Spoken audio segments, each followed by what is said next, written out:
여러분 그런 얘기를 하죠. 뭐 예수님이니까 뭐 십자가도 지고 예수님이니까 고난도 극복을 하고 그런다고 그러죠. 근데 여러분 예수님도 인성을 가지고 계셨어요. 인성을. 예수님도 고난당하는 거 힘들어 하시고, 예수님도 슬픈 환경 오시면 눈물을 흘리시고, 예수님도 배고픔을 느끼고 그런 분이세요. 그러신 분이 언제든지 하나님의 말씀을 먼저 생각하므로 그의 신성이 그의 인성을 지배하는 것.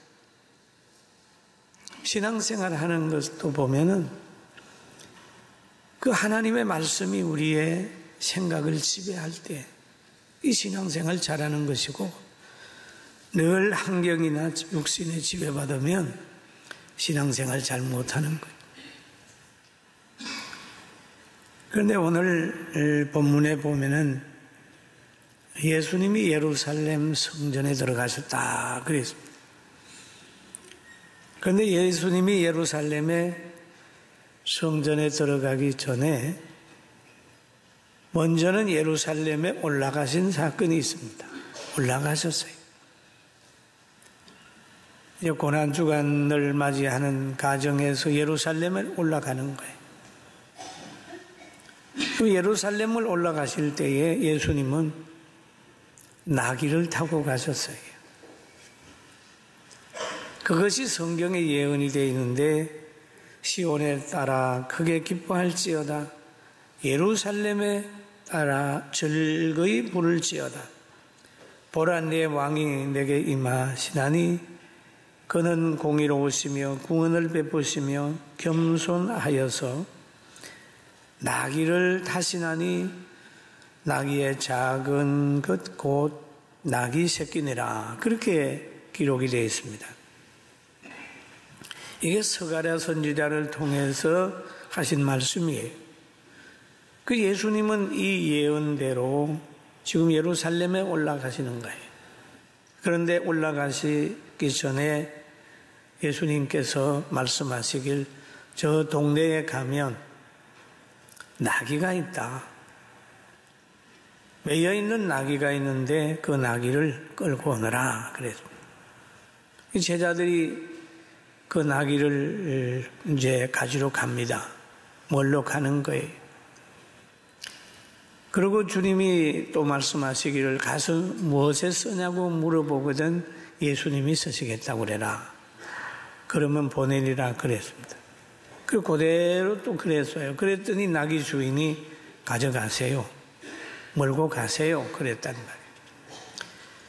그리고 예수님이 가는 그 길에 예언이 성취되도록 나귀를 준비하시는 하나님이다. 할렐루야. 나귀를 준비해 놓으셨어요. 하나님이 예수님이 타고 가실 나귀를 예비했다. 헌신된 사람을 예비하고 또 나귀를 예비하고 그랬습니다. 그래서 나귀를 끌고 와서 제자들이 나귀 위에 겉옷을 깔았어요. 그러니 예수님이 거기에 탔습니다. 그리고 예루살렘으로 올라갈 때 그 무리들 가운데 여러 명이 자기 겉옷을 나귀 앞에 까는 겁니다. 나귀가 밟고 가는 거예요. 그럼 제자들의 겉옷은 예수님이 친히 안전히 나귀 위에 깔리고, 다른 사람의 옷은 나귀 앞에 깔렸다. 그럼 봉사하는 위치도 때로는 주님 가까이에서 아니면 주님과 좀 멀리 다 봉사를 할 때가 있는데, 나귀 위에 깔린 겉옷이 더 낫겠죠. 또 성경에 보면은 예수님이 예루살렘에 들어가실 때에 거기에 있는 무리가 아주 기뻐했습니다. 제자의 온 무리가 자기들이 본 바 모든 능한 일로 인하여 기뻐하며, 그 예수님이 하신 일로 인하여 기뻐하며 큰 소리로 하나님을 찬양하며 이르되 찬송하리로다 주의 이름으로 오시는 왕이여. 하늘에는 평하여 가장 높은 곳에서는 영광이로다. 그렇게 막 찬양을 했어요. 이 찬양을 바리새인들이 보고는 좋지 않다고 생각을 했습니다. 그래서 예수님 보고 말하기를, 예수여, 저 사람들 좀 잠잠시키라 그랬죠. 그러니까 하나님의 뜻이 거기에서 이루어졌는데도 어떤 사람은 그것을 싫어하는 거예요. 그와 같이 하나님의 뜻대로 사는 사람들을 보고 불의한 사람으로 정죄할 수도 있다는 걸 보여주는 거죠. 그러면 그때만 그랬을까요? 구약의 노아 시대 때도 보면은 모든 사람들에게 노아 홍수의 모든 것이 덮여져 있는 거예요. 그러나 누구만 아느냐? 노아만 압니다. 홍수 심판이 온다고 하는 것을 그들이 모르고 있으니까 뭐 시집가고 장가가고 뭐 타락하고 그랬잖아요. 그러나 시계는 홍수 심판의 때는 차각차각 오는 거예요. 그래서 노아의 가정은 구원을 받았지만은 그 환난을 모르고 준비하지 않는 사람들은 다 홍수 심판에 죽었습니다. 사랑하는 성도 여러분, 진리를 세상은 자꾸 덮어요. 때를 가리고. 그러나 여러분은 하나님 말씀을 읽으면서 안 보이는 세계를 보고 들리지 않는 것을 듣고 미래에 대한 것을 생각하면서 하나님이 열어놓은 축복의 길, 좁은 문으로 향하여 가게 되길 주의 이름으로 축원합니다. 그리고 인간의 타락은요, 하나님과의 관계가 깨어질 때부터 시작이 돼요. 에덴 동산에서도 그랬고, 또 모든 것이 다 신앙의 실패가 일어나면 그 시간부터 뭐가 일어나냐? 육체의 실패도 일어납니다. 탕자가 아버지 품을 떠났을 때 그때 우선은 좋은 것 같지만은 흉년을 이길 수 없는 환경이 오게 되고 다른 백성에게 가서 부쳐 살게 되고 돼지 먹는 지엄 열매를 먹고자 해도 먹을 수 없는 환경, 가난에 시달리게 된 것입니다. 여러분, 회복하는 길은 바로 하나님께 나오는 길입니다. 할렐루야. 그래서 예수님도 예루살렘을 회복하려고 하니까 제일 먼저 하신 일이 들어가셔서 성전을 정결케 한 거예요. 성전을. 왜냐하면 타락이 어디서 온 것을 알기 때문에 예수님은 성전에 들어가서 상을 뒤집어 엎으시고 또 성전을 정결케 했어요. 여러분, 우리가 하나님의 목적대로 사는 사람은요, 하나님의 뜻대로 사는 사람은 하나님이 붙들어줍니다. 강하게 붙들어줘요. 바울 사도는 로마서 8장에 이런 고백을 하지요. 누가 우리를 그리스도의 사랑에서 끊으리요? 환난이나 공고나 박해나 기근이나 적신이나 위협이냐 칼이랴. 그러면서 높음이나 기쁨이나 다른 어떤 피조물이라도 우리 주 그리스도 예수 안에 있는 하나님의 사랑에서 끊을 수 없으리라. 할렐루야. 하나님 안에 있으면 하나님은 뺏기지 않는다는 거예요. 우리 스스로가 이어나가면 모르지만은 다른 어떤 피조물에 의해서 하나님의 뜻이 바뀌든지 자기 사람을 뺏기지 않는 거예요. 오늘 우리는 하나님이 원하는 그 길로 늘 달려가는 복 있는 사람이 됩시다. 예루살렘이 속화되고 성전이 타락을 했을 때 하나님은 바벨론에게 성전을 붙일 때도 있었어요. 성도가 성도답지 못하게 살게 되면 세상에서 밟히게 되는 거예요. 소금이 그 맛을 잃으면 세상에서 밟히게 됩니다. 또 등불이 꺼져버리면 등경 위에서 내려오게 되는 거예요.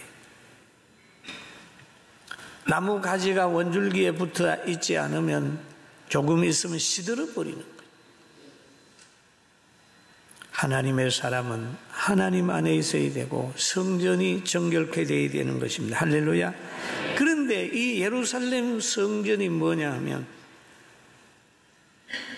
주님의 책망의 대상이 된 겁니다. 개혁의 대상이 된 거예요. 누가복음 15장 19장 45절에 같이 한번 볼까요? 성전에 들어가서 장사하는 사람들 내어 쫓으시며 성전에 들어갔습니다. 장사하는 사람을 내어 쫓았어요. 이곳에서는 거래하는 물건이 있는데 이 물건들은 다 예배에 제사의 편의를 주기 위해서 하는 거예요. 비둘기도 제물이잖아요. 또 하나님께 드리는 돈이 있는데 그걸 바꿔주는 거예요. 그러면서 많은 사람들에게 편의를 제공하는데 이게 강도의 소굴이 되었다. 주님은 그렇게 표현하고 있습니다. 기록된 바 내 집은 기도하는 집이라 하였거늘 너희는 강도의 소굴을 만들었다. 그렇게 얘기를 하죠. 여러분 여기에 보면 기도하는 집도 관리하는 사람이나 성도들이 타락을 하게 되면 강도의 소굴이 될 수 있다는 거예요. 성령이 거하는 우리의 전이 육체가 이게 강도의 소굴이 될 수가 있다는 거예요. 그 예수님 말씀하시잖아요. 강도의 소굴이 됐다. 여러분 강도의 소굴은 어떤 것입니까? 진리가 없습니다. 편견과 잔인함만 있습니다. 거짓과 타락만이 존재합니다. 이 강도의 소굴이에요. 힘의 논리만 존재하고 저 세렝게티 초원처럼 약육강식만 있는 거예요. 강도의 소굴이 됐다. 성스러운 자리가 강도의 소굴이 됐다 라고 주님이 말씀하셨어요. 여러분 진정한 성전은 진리가 있고 성김과 평안이 있고 그 사랑이 있는 곳이죠. 그런데 강도의 소굴이 됐다. 성령의 열매가 있는 곳이 성전이잖아요. 사랑과 희락과 온유와 절제와 화평과 양성과 충성의 열매가 있는 곳이 성전입니다. 여러분 마음도 성전이 되시고 우리 모두 좋은 성전이 되어서 하나님의 말씀과 사랑이 지배하는 그곳을 만들게 되기를 주님의 이름으로 축원합니다. 축원합니다. 그래서 오늘은 이 말씀을 통해서 다시 한번 깊은 생각을 하게 되는 거예요. 하나님과 교제의 현장이 고만 강도의 소굴이 되었어요. 바울 사도는 고린도전서 3장 16절에 이렇게 얘기를 하죠. 같이 봅니다. 너희는 너희가 하나님의 성전인 것과 하나님의 성령이 너희 안에 계신 것을 알지 못하느냐 그랬습니다. 주님이 예루살렘에 오셔서 성전을 거룩하게 하는 것처럼 오늘날 성령이 우리에게 오면 우리로 하여금 회개하게 만듭니다. 그럼 회개하게 되면은 성령이 지배를 하게 되고 행복해지는 거예요. 그런데 예루살렘 성전은 예수님이 들어가서 가르쳤는데도 회개하지 않았죠. 회개하지 않았습니다. 예수님이 정결케 막 장사하는 사람을 내어 쫓은 다음에 누가복음 19장 47절에 보면 이런 말씀이 있죠.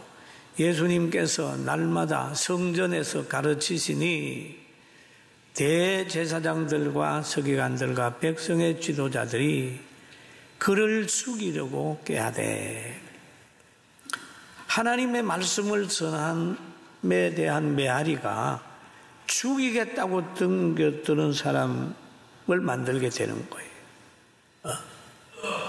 신약에 보면 스데반이 복음을 전할 때에 그 복음을 들은 사람들이 스데반을 죽이려고 돌 가지고 달며 들어서 때려서 죽였지 않습니까?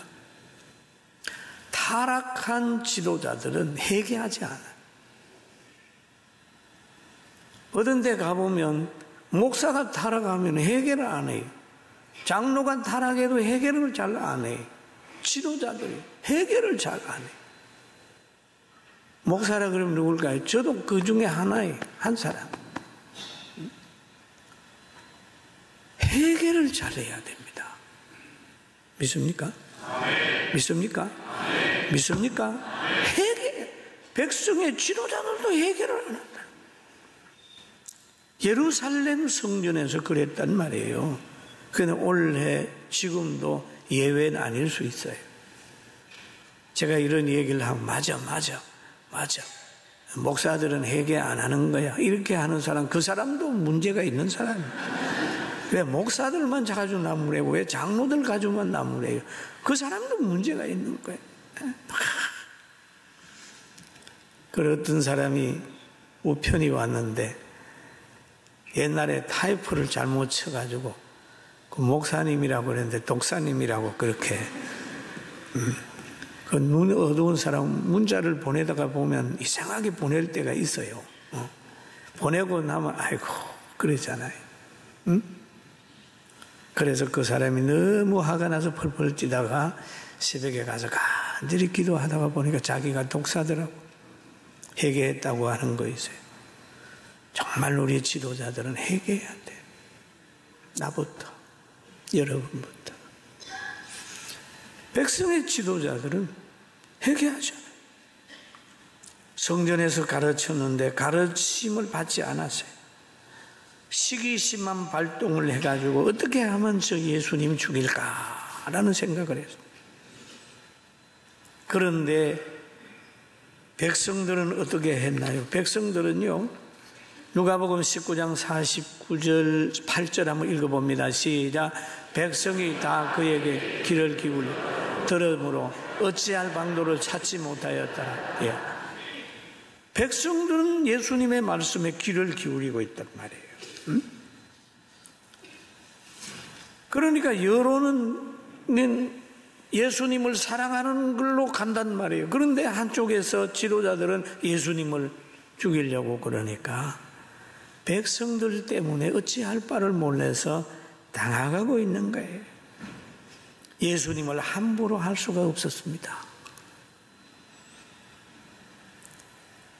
타락한 이들은 생사의 주인이신 하나님을 두려워하는 게 아니라 백성들을 두려워하는 거예요. 백성은 두려움의 대상이 아닌데 두려움의 대상은 하나님인데 하나님을 두려워하지 않고 백성을 두려워하는 거예요. 예수님께서 마태복음 10장 28절에 이렇게 말씀하셨어요. 같이 한번 볼까요? 몸은 죽여도 영혼을 능히 죽이지 못하는 자들을 두려워하지 말고 오직 몸과 영혼을 능히 지옥에 멸할 수 있는 이를 두려워. 이분이 누구면 하나님이거든요. 여론 두려워하지 마라. 사람 의식하지 마라. 하나님 의지해라. 여러분들도 사람 두려워하지 말고 하나님 앞에 바로 서서 성령의 능력을 가지고 살길 주의 이름으로 축원합니다. 그런데 오늘 이 타락한 제사장들 보면은 막 시기심이 발동해가지고 어떻게 하면 예수님을 죽일까 하고 그런 계획을 했었어요. 그러다가 결국 자기들의 계획대로 돼서 예수님을 막 여론 재판을 해가지고 궁지에 몰았습니다. 그러나 예수님은 마지막 날 부활하는 그런 역사가 있었잖아요. 절대로 어둠의 세력이 빛을 지배하지 못합니다. 믿습니까?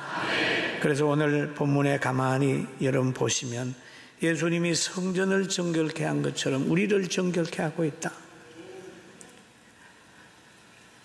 성령님이 오시면 우리의 마음을 변화시키려고 할 때 아멘으로 받아들이고, 육신적으로 거슬리는 게 있을 때는 그것을 성령의 역사를 배척하지 말고, 주여 내 정보와 가치관이 문제가 있습니다, 나를 붙들어 주세요 하고 예수님 따라간다면 여러분과 저의 삶이 항상 아름다움이 있다는 걸 기억하게 되기를 주님의 이름으로 축원합니다. 정보를 좋은 곳에서 늘 얻도록 하십시오. 그리고 성경을 읽으면서 그대로 믿으십시오.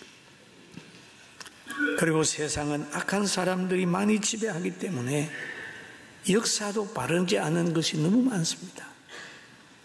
오늘 성경에도 그런 것이 있으니까 정말 우리의 마음이 늘 주님 앞에 있고 사순절 기간 동안에 묵묵히 하나님 말씀을 읽으면서 고난주간 사경을 통하여 다시 한번 무장을 하고 부활의 아침에 함께 환하게 웃는 축복이 우리 모두에게 있기를 주의 이름으로 축원합니다.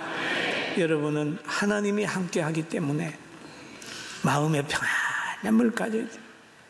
짜증내고 징징거리고 밤잠을 설친다고 해서 환경 달라지는 거 있습니까? 없잖아요.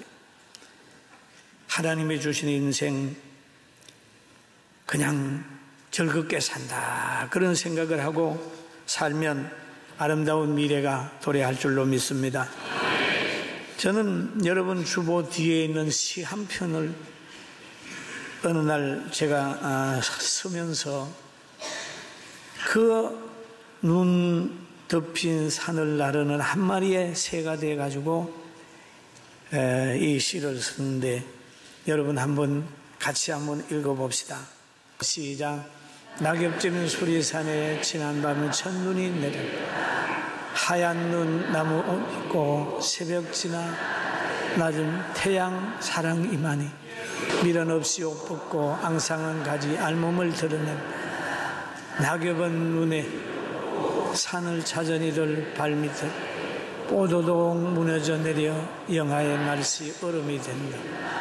오가는 세월 따라 흐르는 계절 한 마리의 새가 되어 날다 날개 힘 잃어 저 눈 덮인 산에 한 줌의 흙이 되고 내 영혼 좁은 길 통해 저 나그네 감미더니 10년 깊이 흐르는 감상 한편의 시를 돋아나는구나. 아멘. 그러니까 내가 수리산 밑에 살아요. 그러니까 늘 수리산을 보면서 이렇게 생각을 해요. 여러분 바로 예수님 가신 그 길 함께 가면서 신앙생활하면서 고민하지 말고 예수님 바라보고 감사하고 눈물 흘리면서 언제든지 마음이 교회에 있고 말씀에 있다면 절대로 여러분은 좌절하지 않을 것입니다. 할렐루야. 오늘 이 말씀을 듣는 방송으로 듣는 여러분들도 방황하지 마세요. 회복은 성전의 회복이 먼저인 것처럼 오늘 한국교회가 회복되면 나라가 회복이 돼요. 여러분이 회복이 되면 신앙이 회복되면 가정이 회복이 됩니다. 이 회복의 은총이 우리 모두에게 있기를 주의 이름으로 축원합니다.